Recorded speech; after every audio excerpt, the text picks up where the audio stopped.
Omakase, the life and words of author M.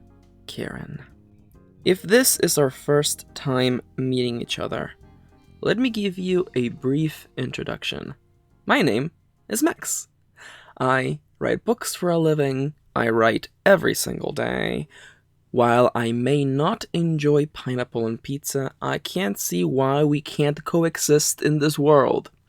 With all of those pineapple lovers. My pronouns are they, them, and no, I have not done any voice work yet. I am still waiting for Yuri Lowenthal to return my calls. And welcome to the third episode of my Writing Advice and Inspiration podcast. If this is your first time tuning in, the podcast is broken into 3 segments. The first third of the show is my update. I give you a little insight into my own creative process, the writing that I've been making, and the books, movies, games, media that I have been consuming recently. The second third of the show is where I go over viewer questions, questions that I get from Twitter or from my YouTube comments. Today we're going to be talking about productivity and that dreadful feeling when you think that story you've been working on is getting away from you. And of course, the last third of the show is the prompt. I give you a writing exercise, an idea for a story, something to get you thinking about writing. And today we have a special one, because the first 2 episodes, they have basically been situations. I paint you a scene that I had in my mind, and we move on from there, asking questions and imagining what you would do. This time around, I don't even have a scene. I just have an idea, a name for a story and a concept, and I want to know how you would twist that. But first, before we do anything, housekeeping. There's only one item on the housekeeping section of my notes, and that is to let you all know, in case you don't know already, that as of now, as of the recording of this podcast, Omakase is available everywhere podcasts live. Check the description below for links to iTunes, Google Play, as well as the official RSS feed, and of course, a link to the YouTube playlist, because you can always listen to these on YouTube. That's the thing that I'm not making that go away, because I do sometimes enjoy listening to podcasts on YouTube. But yeah, that's there. If you happen to be listening in iTunes or the Google Play Music page, please consider leaving a rating and or a review as well. It would actually mean a lot, especially for a brand new podcast. Stuff like that actually really helps. But housekeeping out of the way. Let's dive into the very first part of the show, my week. What have I been writing? If you've been keeping up, I am making my way through what is probably going to be like a 400-page novel. It's big. I have hit what I believe is the halfway mark, and it's like 200 and something pages. So if we double that, I mean, I might even go as far as saying maybe multiply it by 2.5, because the last arc of a story always goes long for me.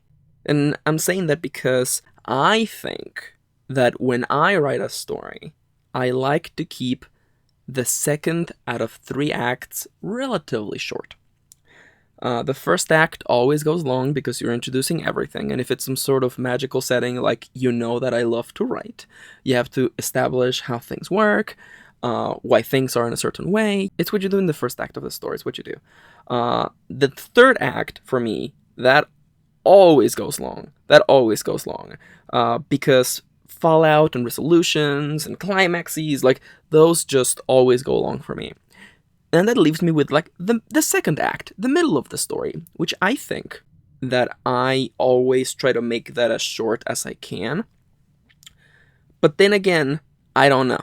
It's the sort of thing where, like, I think I do something, and then someone out there is like, Max, excuse me, I have read all of your books, and as a matter of fact, you do not make the second act short. And it's a thing where I'm like, well, the data is there. Someone's done the numbers. Nervous laugh. But it's weird. I'm stuck there in the middle of the story. Okay, stuck is not the correct word.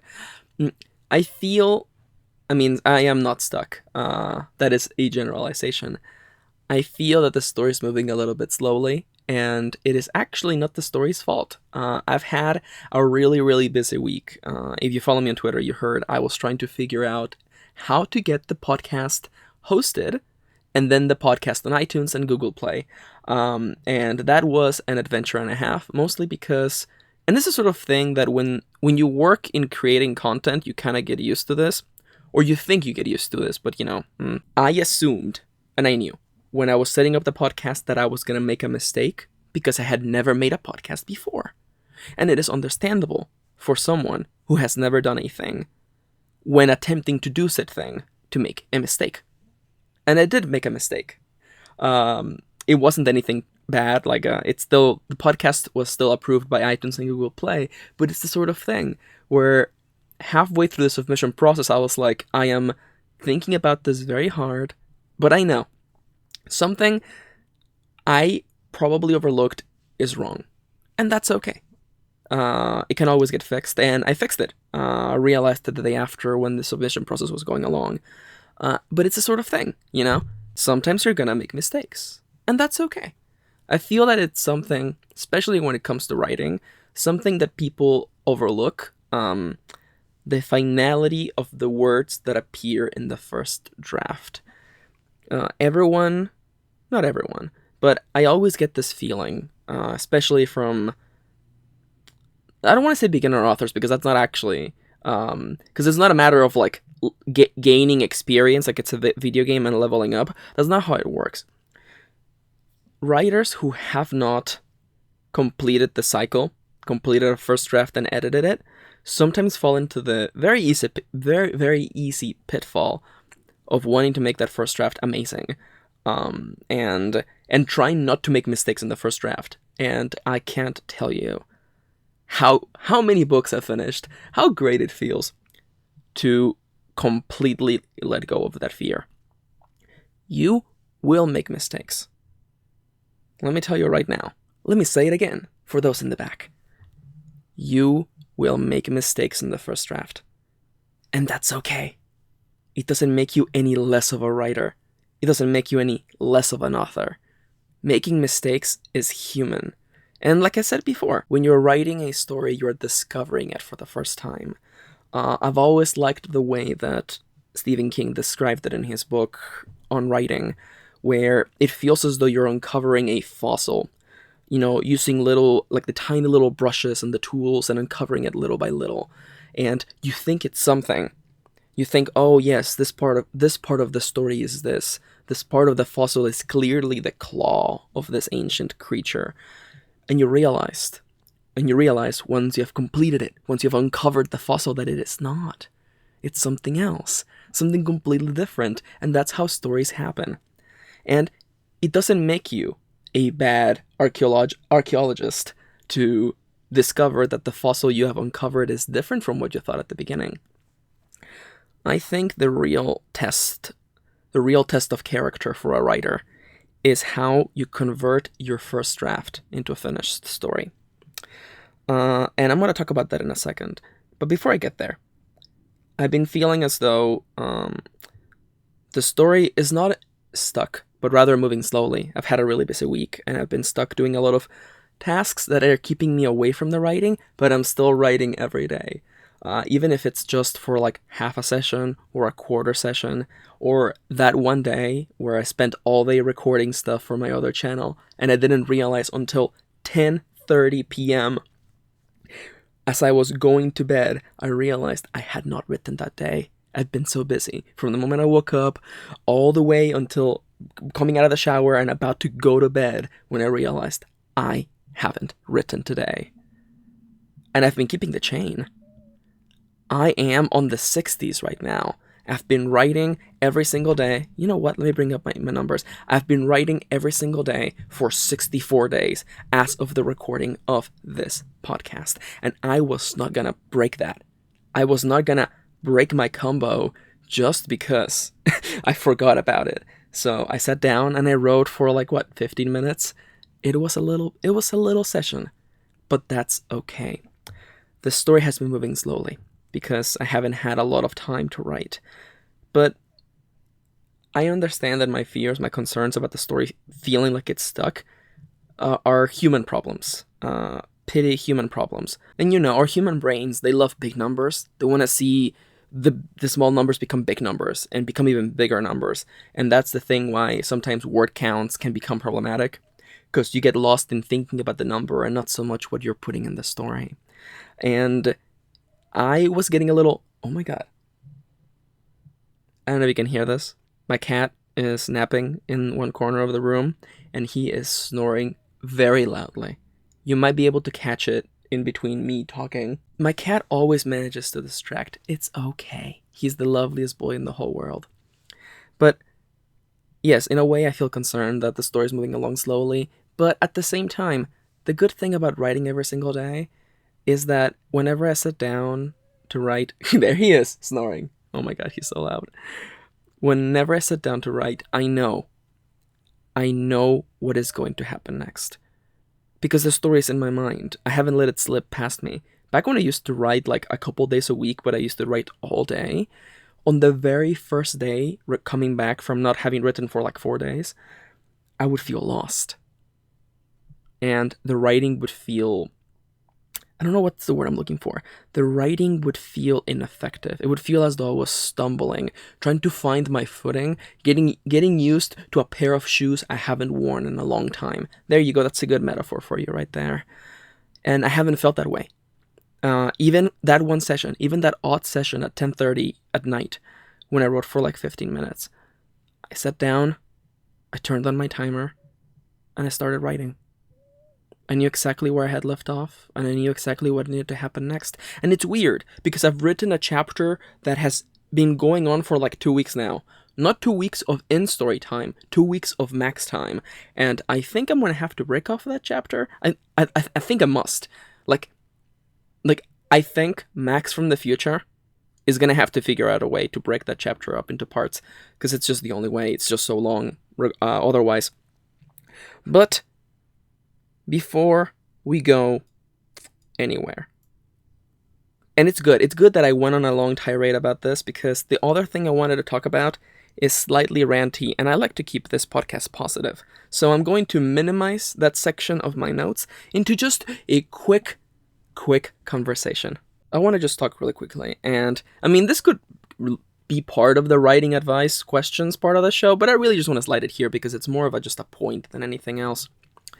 My partner and I, and if you follow me on Twitter, you know, my partner and I recently watched the climax of a not very well told story, and that climax involved a plot twist. And I want to talk really quickly about the nature of a good plot twist versus a bad plot twist, or rather, an effective plot twist versus an ineffective one. I think that the key to a plot twist is perception. A plot twist revolves around the reader's perception of events, characters, story elements, or the story itself. It revolves around them realizing that the stuff they took for granted, details that they acknowledge to be truth, are different. Sometimes dramatically different, sometimes just slightly so. And this in turn twists the story. Like a path across a forest that you thought was straight turns out to curve and twist and lead you somewhere else. There, a plot twist. Now, what do I like in a plot twist? What do I think makes it effective? I like to give the readers clues. I like to give the readers little hints here and there, a little breadcrumb trail. And I know that other writers feel differently about it. There are writers who don't want anybody to ever guess the plot twist, and I think I feel like it's short-sighted, you know? Because I feel like sometimes some writers get really focused on the twist of a story, and they want that to be the main key, and they sometimes overlook that a story is more than a plot twist. A story is a journey, and sometimes a really long journey. I mean, I'm in the middle of what may be a 400 or 500 page novel. And a twist is not all there is. You know, it's a journey. It's not the destination. It's not the twisting path in the middle of the forest. It's the whole forest. And I like to give clues. I like to force the readers to ask questions or give them hints as to the reality that may not be what they're acknowledging to be true. It might be different. For those paying attention, they get a little reward. So the most astute of you can already realize I like a plot twist that is set up, that is established, that plays with the reader's expectations, and when it finally strikes, it becomes an aha moment. Those who have been paying attention witness the plot twist and say, oh, now that makes sense. And that makes sense. And that's why that character said that. And that's why they did that at the start of the story. That's gold. That's gold. That's the feeling that I love. I pay attention to stories because I always like to give the writer the benefit of the doubt. I enjoy stories for paying attention to the little details, the little things that writers say. That stuff gives me life. And sometimes it takes life away from me.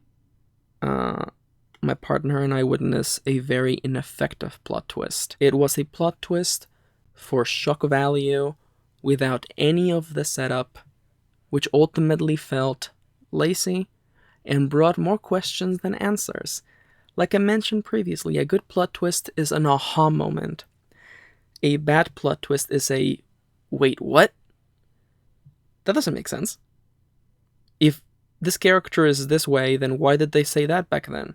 Why did they do that? Why did nobody say anything about that thing? Why?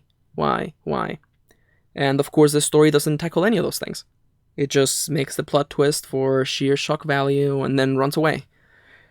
Off to another story beat. And that's lame. What can we do about stuff like this as writers? If you're in the middle of a story right now and you just realized, oh no, this character who I thought was one way is another, and this could become a plot twist at the climax of the story, what do I do? Well, first off, I think you should make a note of it. You should write down your thoughts, what you think should happen, what you think might be effective. And if you have a minute, on a blank page or in a new document, write down all the things in the story, all the moments leading up to now that might need revision. Because you need to establish that. The best plot twist is an aha moment. Why did that character say that? Why did they say things this way? When everyone else did this, that character did that. But that seemed like a little detail. It seemed insignificant. It mustn't be important, right? But it is. The little things are the most important. Always. And I know this was a really brief conversation on plot twists. I know. I could make a whole video on it. Let me know. One more thing, okay? When writing is good, when writing is being really effective, you can't tell.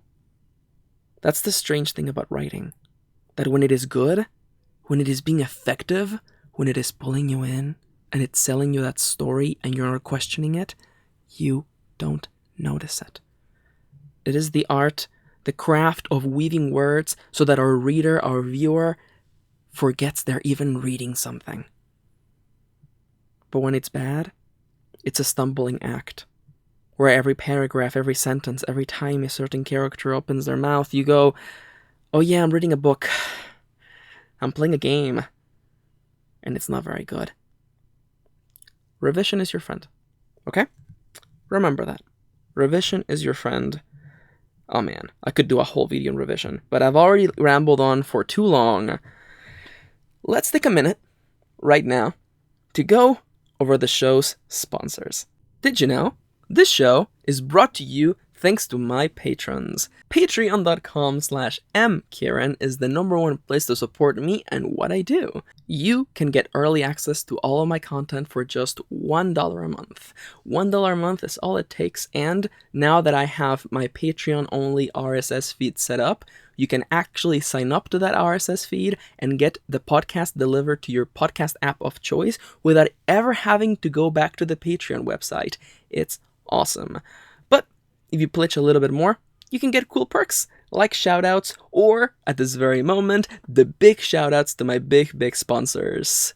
First off, my super sponsor, Atalac. Atalac has a DeviantArt page where you can go check out their writing and their art over at deviantart.com/Atalac. That is deviantart.com/AHTILAK. And of course, a big shout out to the rest of my big sponsors: A. Howard, Amelia, Angela, Brenda, Caitlin Bumbalo. I think I nailed it. I absolutely butchered your name last week, and I looked it up.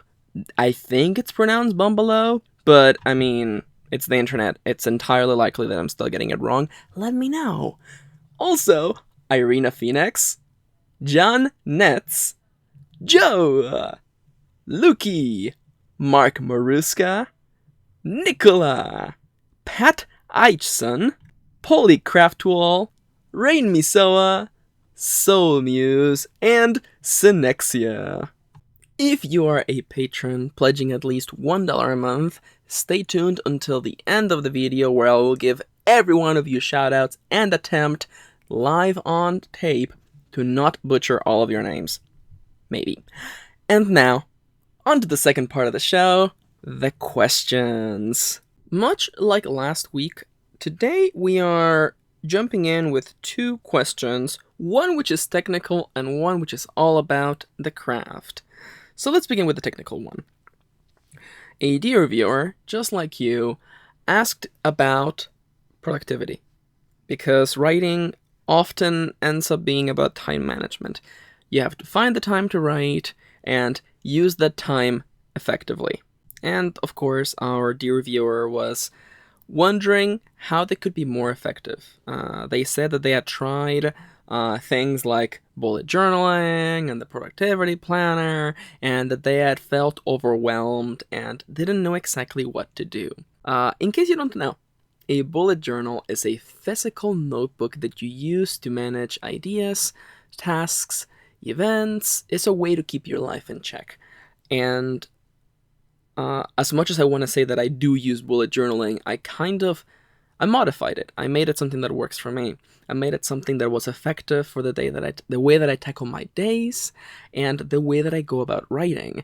It's what I want you to get out of this, that you should try things, you should see what works for you and what doesn't. But of course the question is, how do you know what works for you? I think this is the sort of thing that requires a lot of introspection, but I want to inspire you to just stop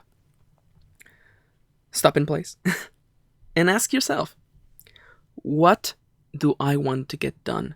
Because, especially for people like me, and for the kind of people that bullet journal is aimed at, who are basically self-employed people, who have a lot of things on their mind that they have to take care of, bullet journal is effective at keeping track of a lot of those ideas.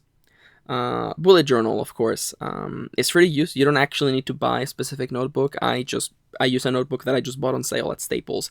And it's mostly just about the management of ideas.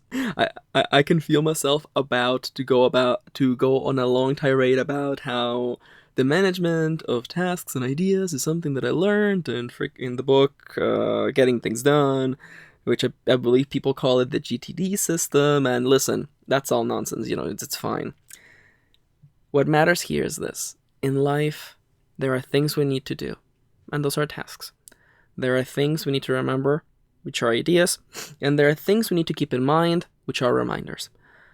In a bullet journal, you write down those things, and the key to being a proactive person is to always write things down.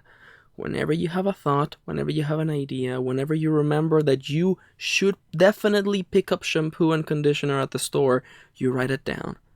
Write it down somewhere you can find it. And that way, next time you're at the store, you can look through your notes and go, I need to buy shampoo and conditioner. Yeah, you may be thinking, but Max, I never forget to buy shampoo and conditioner. And that's fair. But I think someday you may forget. And it might be more of a hassle to not have shampoo and conditioner at your house, or have to go back to the store than it is to just keep your life in order. Than to keep notes. Because it also helps with things like birthdays and appointments and keeping track of tasks, especially if you're creating content. It's just a sort of thing that helps a lot. And even now, I realize that I might be a little overwhelming to someone who has never done kind of task management like this. And ultimately, what I want you to kind of get from this first segment of the questions is that you should find something that works for you. You should ask yourself, what do I want to get done? What is important for me? Because bullet journal is really useful for people like me who are self-employed or who have a job that gives them a lot of responsibility. If you're a manager or if you are in a position where you're taking care of a lot of small tasks, it is important, pivotal, that you keep track of them. It might be the difference between getting that promotion and sticking in that same place. Workplace, synergy, productivity, etc., etc. But it may not be what everybody needs. Like I was showing bullet journaling to my partner, and it wasn't the most useful thing for her because she doesn't have a lot of big tasks and small tasks that she has to take care of. So instead, she took up bullet journaling, a form of it, to keep track of memories, to keep track of the good things that happened, and to keep track of the sweet moments that we shared in life. The sort of things that you forget about because we're always moving forward. Time is always ahead of us. And if you're a busy person, you're always going somewhere doing something. And for her, keeping track of memories is very important. So for her, she's just taken into filling a notebook with just lists of things that happened. Not so much descriptions of, that one time we got lost in San Francisco, but rather just notes of them. Recording them in paper because they happened and they existed, and that's important. She made it work for her. This is the sort of thing when people come to me and ask me, Max, how do I become more productive? It's the kind of thing that reminds me of when, and don't take this the wrong way, when my parents first got a smartphone and they wanted to, in their own words, get the most out of it. And it's a sort of thing where I was explaining to them, well, what do you want to do with your phone? Do you want to have quick access to the news? Do you want to have quick access to the weather? Do you want to listen to shows or listen to music? Because just like a phone can be an infinite Swiss Army knife, it can also be overwhelming. And at the end of it all, what do you need your phone to do? What do you need your productivity system to do? I've found in my life that minimalism, that less is always more.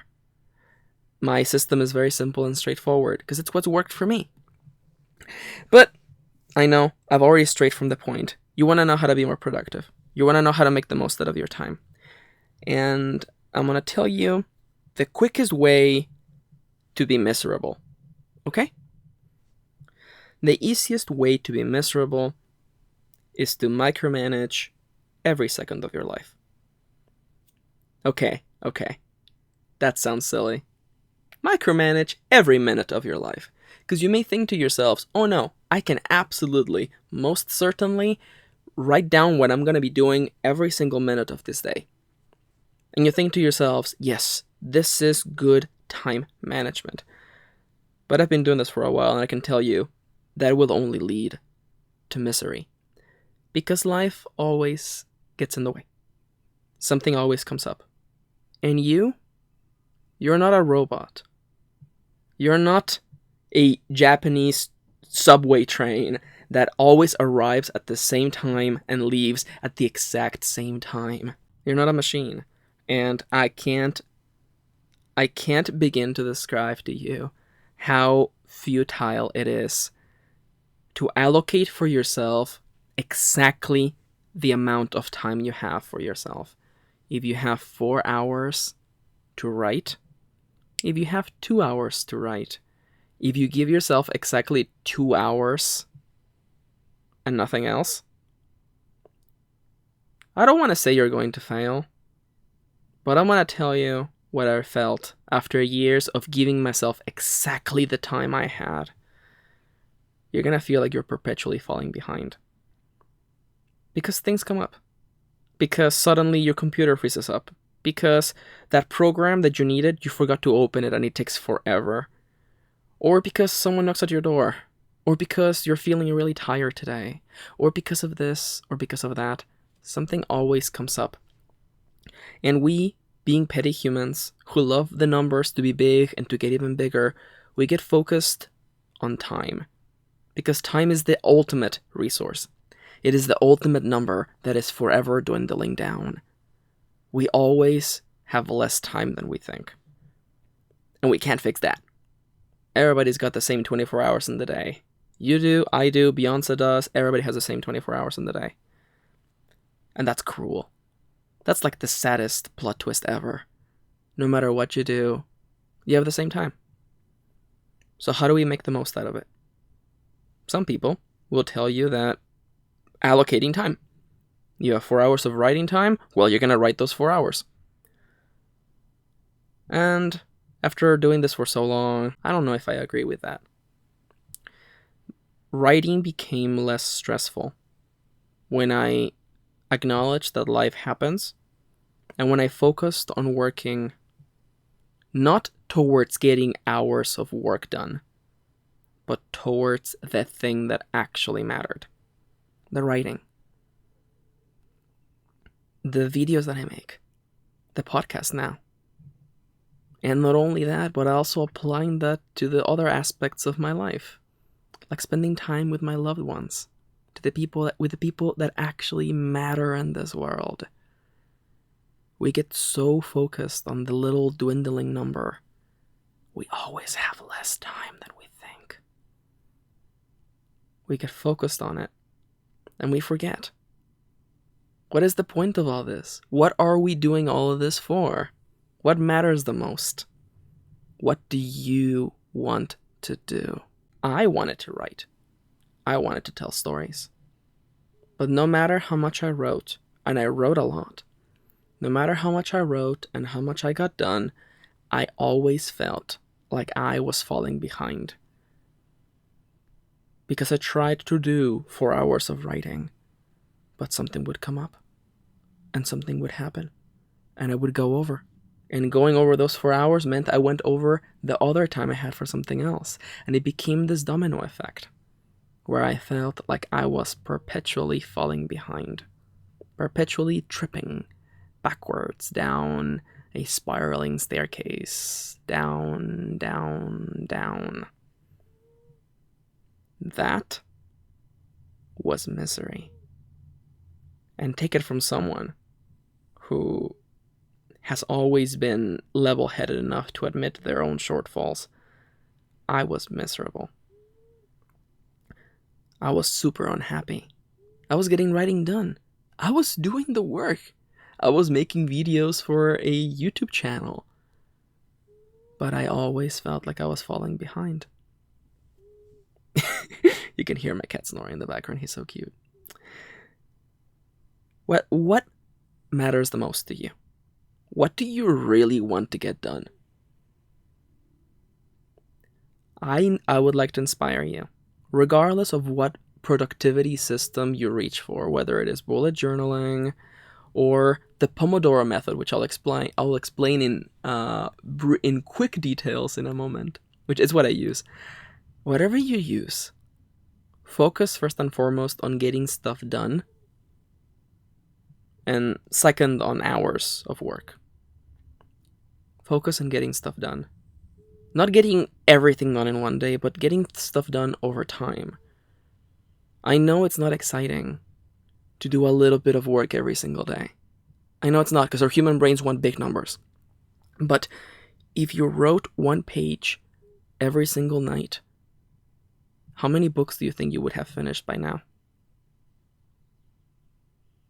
Think about it. 1 page every night. I keep bringing up this quote, but nobody takes it seriously.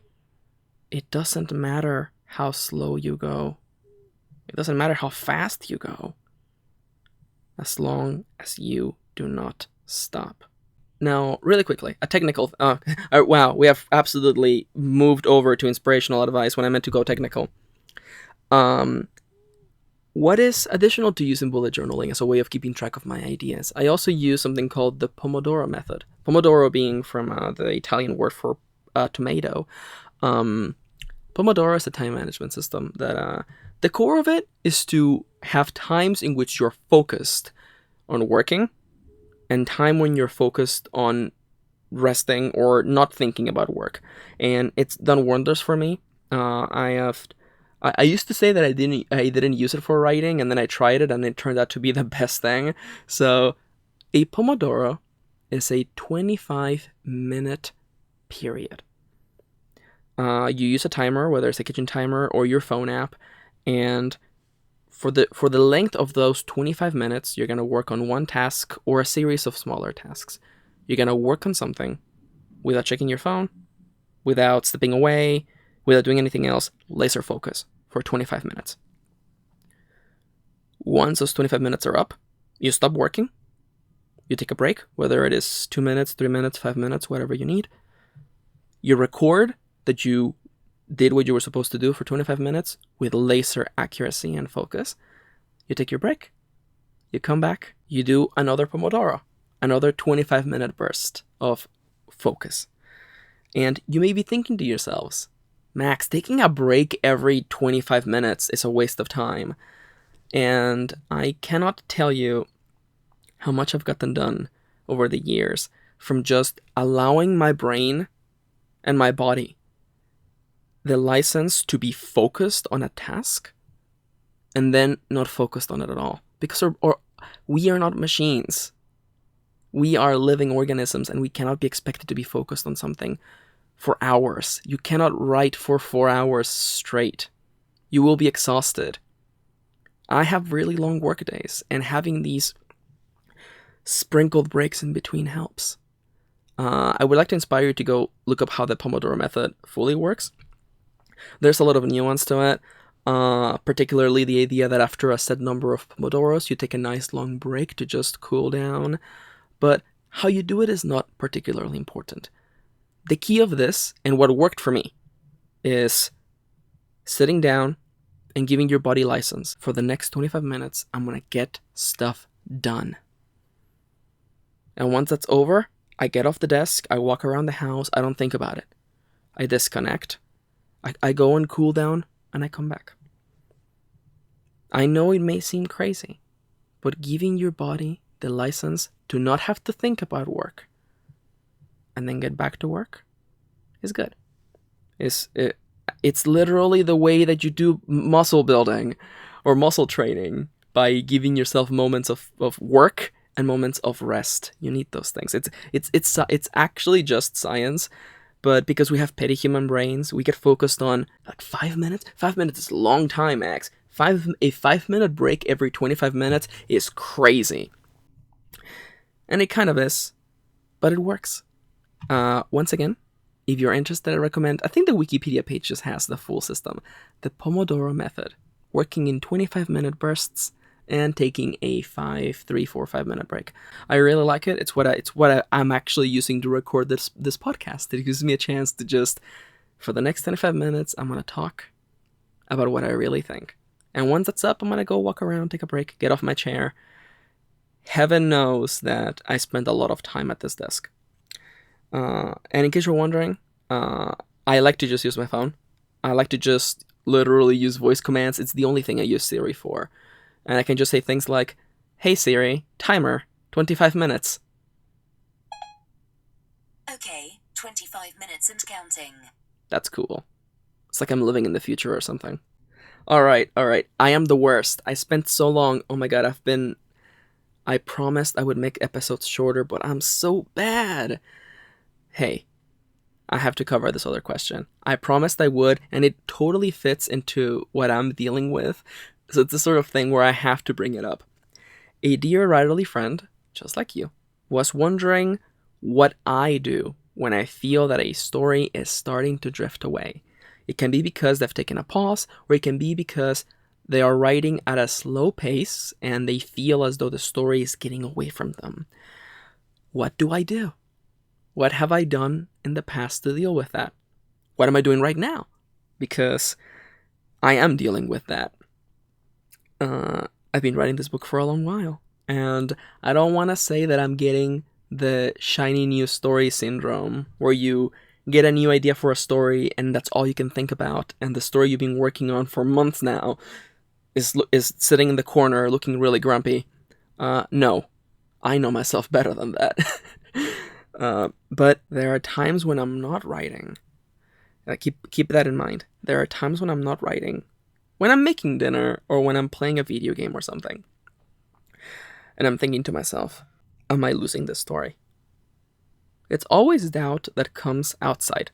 It's when I'm doing something else entirely, and I'm thinking to myself, am I losing the story? Am I losing the thread? It's been going on for so long.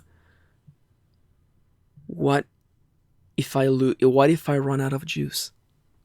What if I just sit down one day and there are no words left and I never finish the story? And other more apocalyptic thoughts that follow through. I'm a Pisces, of course, I suffer from that all the time. But my thing is this. When I get those thoughts, and I feel that part of this is just kind of acknowledging with yourself that you're a human being and you make mistakes. And sometimes we walk down aisles of thought that are not good for us, and never based on actual fact. I sometimes get those worries, especially when I write very little in a particular day. You know, it's sort of thing where I'm worrying that the story's moving along too slowly. And this is why I thank my viewers, because I'm like, sometimes they just submit questions and I'm like, we are on the same brainwave. You and I, we're dealing with the same thing right now. My solution to it has always been twofold. I either A, go on a walk.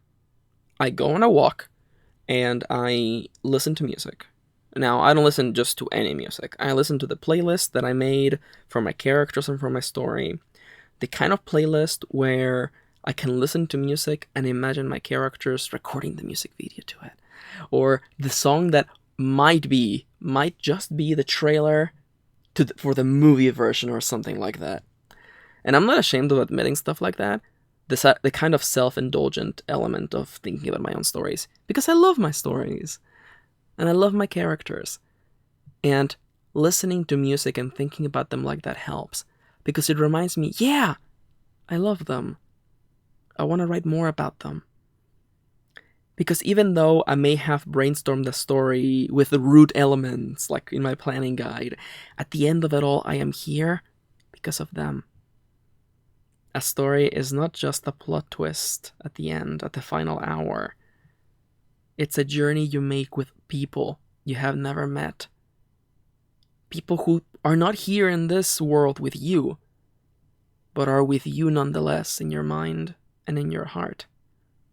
A story is a journey.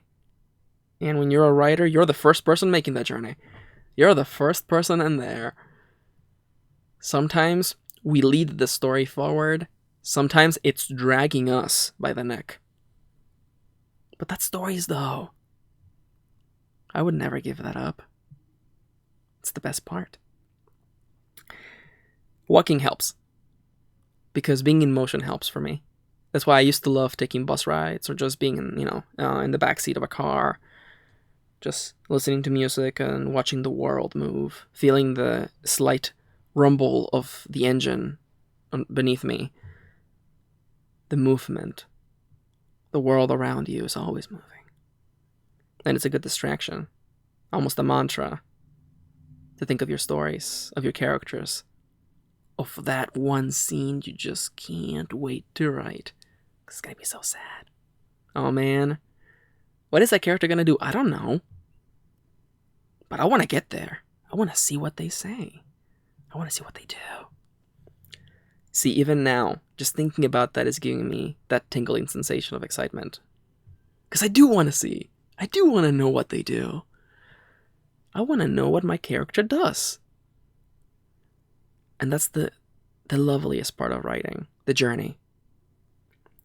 But when that doesn't work, because remember I said that I get that doubt, those fears when I'm not writing, or when I'm outside of the writing. Whenever I get that fear, And we know, because we're humans and we're petty and we're silly, sometimes I get it right before a writing session is about to start. And when I get that fear, I just start the timer and I go. I just start writing. I just jump into the water. It's cold. It's going to hurt. Yeah, that's fine. Who cares? Let's just go. Let's just go.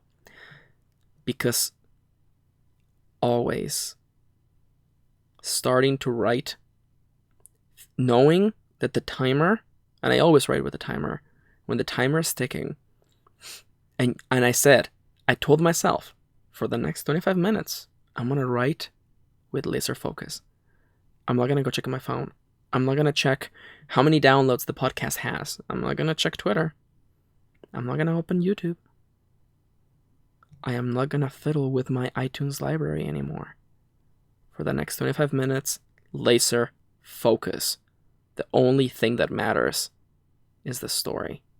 And when the timer's ticking, and I told my body for the next 25 minutes, it's go time. The fears wash away. It takes a minute of moving, of typing away the words and painting the images in my mind. For the rest of my body to go, okay, we're doing this. And soon enough, the mind follows.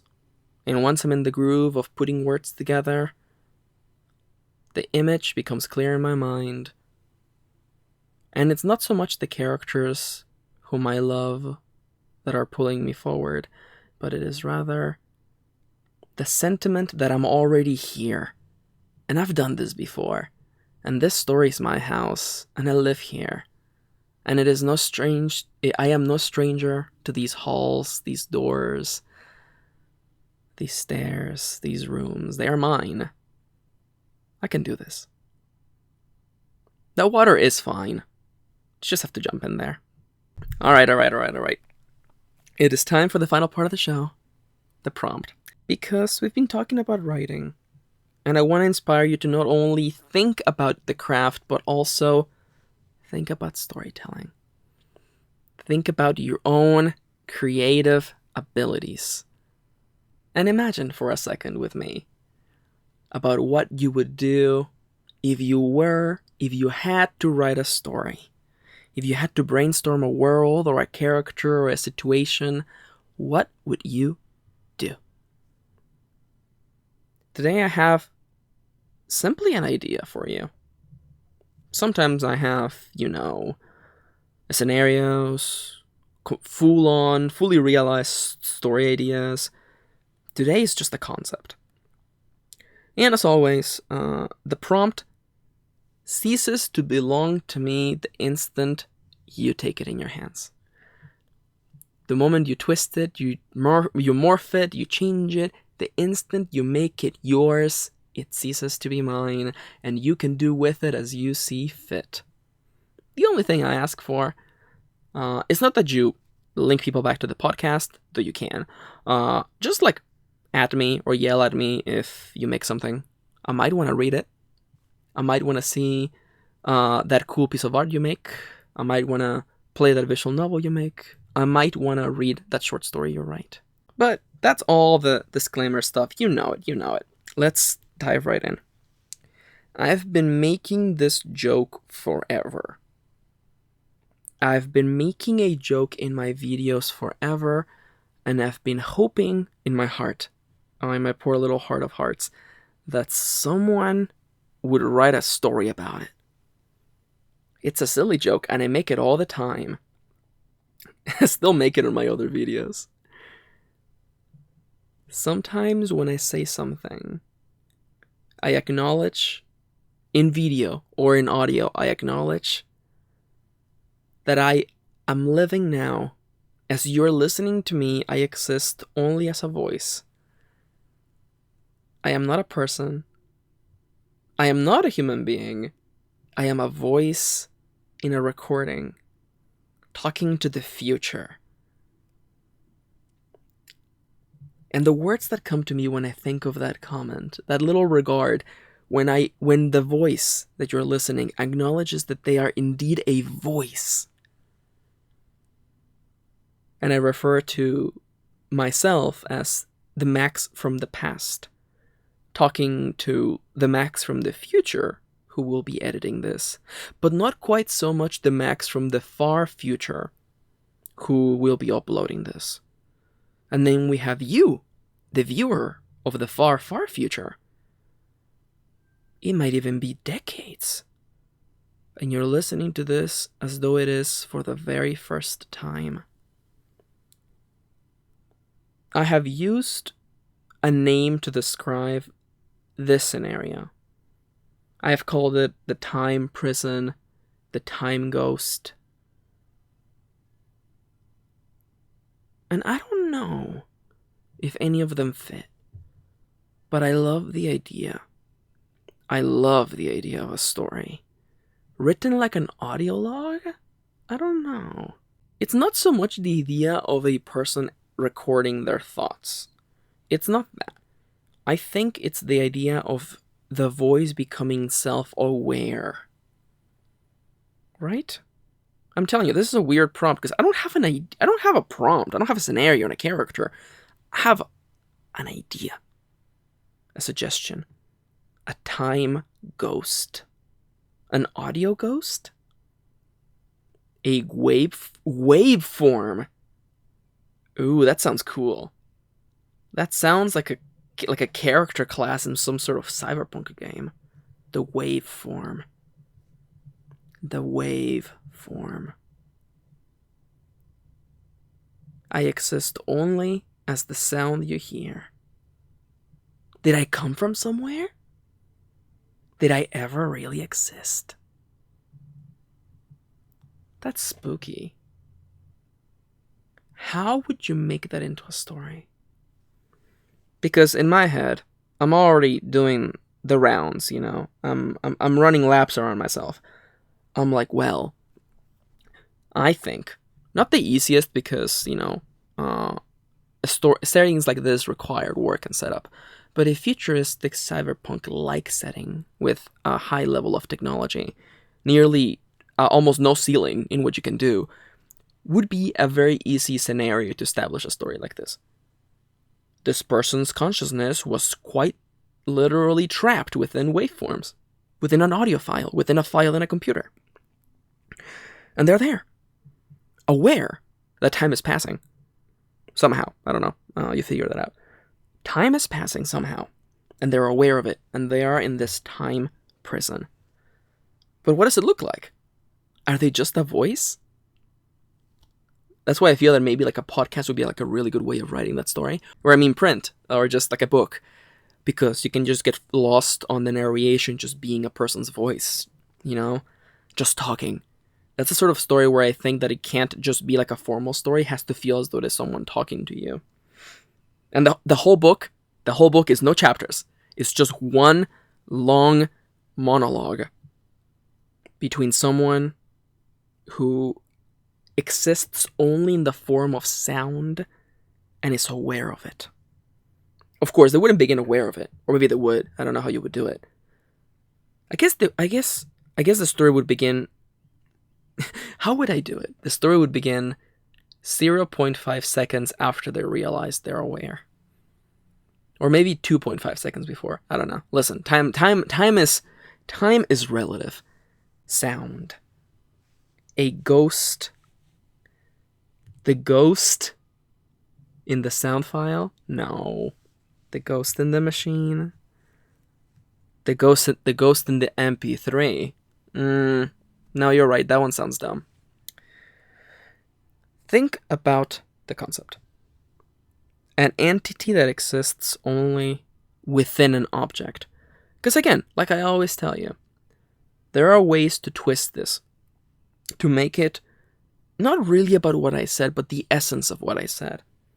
A character who is aware of their existence, who exists within an object outside of reality as we know it. It can be a genie in a lamp. It can be a character in a fairy tale who realizes they are a character in a fairy tale being read by people. A fairy tale character who realizes they are being read right now by a parent to a child and goes on to attempt to sabotage the story. That would be fun. There's an idea right there. Or maybe just a ghost. A ghost that can only manifest in the space between two lips touching. That sounds cool. I don't know what it means, but it sure sounds cool. Hi there. I want you to think about what you would do with this story idea. Twist it, change it, morph it. It's yours. It's not mine anymore. It is for you to change and for you to have fun with. Okay? Also, lighten up, okay? I am not a time ghost. It's okay. Don't worry about it. Ooh, spooky. The time ghost. I'm trying to lighten things up because I realized that it got really real with with the voice you're listening to right now, acknowledging that they're a voice inside of an MP3 file in your phone or your podcast app. That's weird, isn't it? I think about that sometimes, you know? I think about the nature of the content we consume, and not without getting super real about it, but especially now, especially because social media is so fresh and new, but like, you know, there are Facebook pages of people who have passed away. There are videos made by YouTubers who are no longer with us. The videos remain. Their voice continues to be trapped inside of those files. The person they were when they recorded that continues to exist. Forever.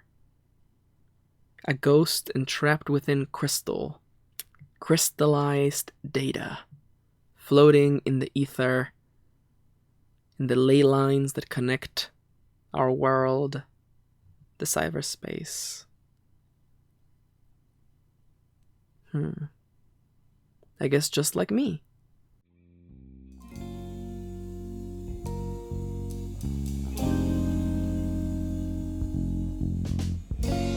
Spooky time ghosts. Hey there. How are you doing? The name is Max, also known as M. Karen, and I hope you enjoyed this episode of my podcast. 2 quick things that I want to say before we call it a day today. First off, thank you for watching. Please consider leaving a rating or a review. It would mean a lot to me, especially if you're listening on iTunes or, you know, Google Play Music. But also, the song that you heard at the beginning of the show and you're listening to right now is titled Dream of Green by the OC Jazz Collective. And of course, OCRemix.org. If you would like to download this track, you can do so over at OCRemix.org/remix/OCR03483.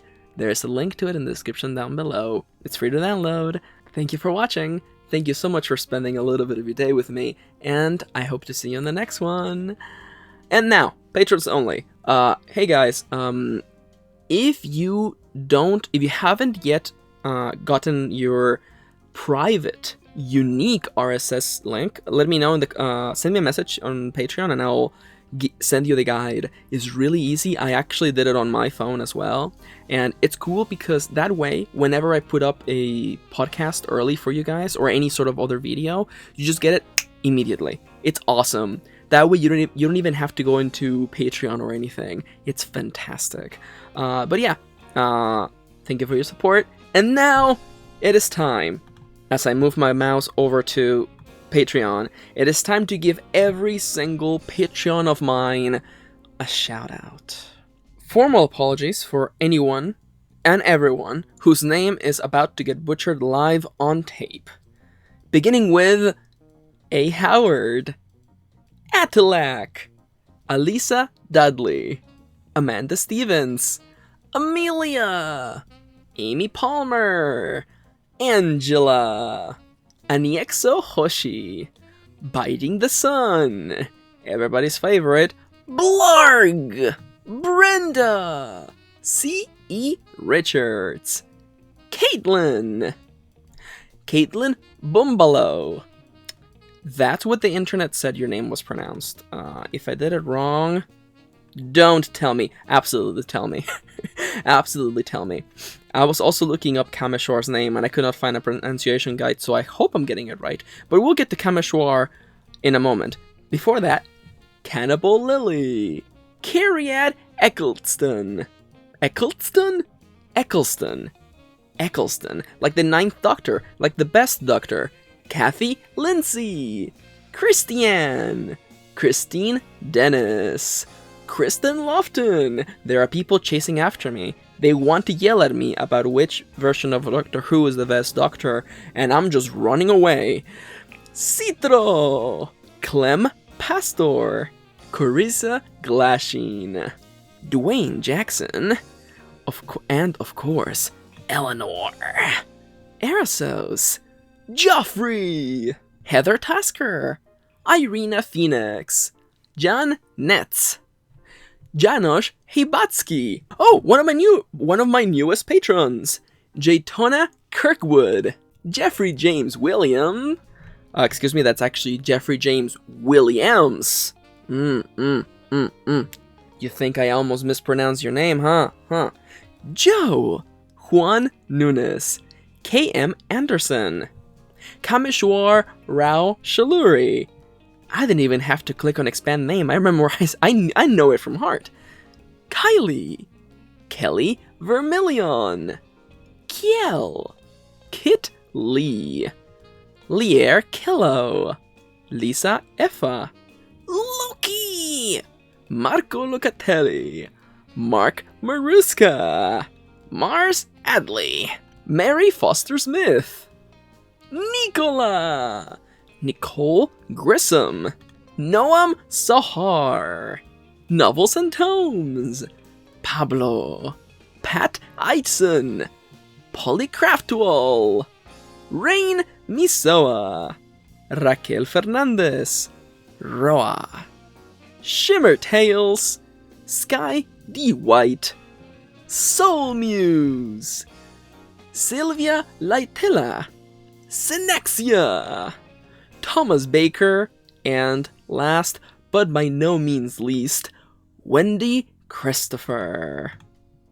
Wendy Christopher. For a second, because I didn't click to expand the name, and I'm like, I think it's Wendy Christopher. I think it's Wendy. Yeah, it's Wendy.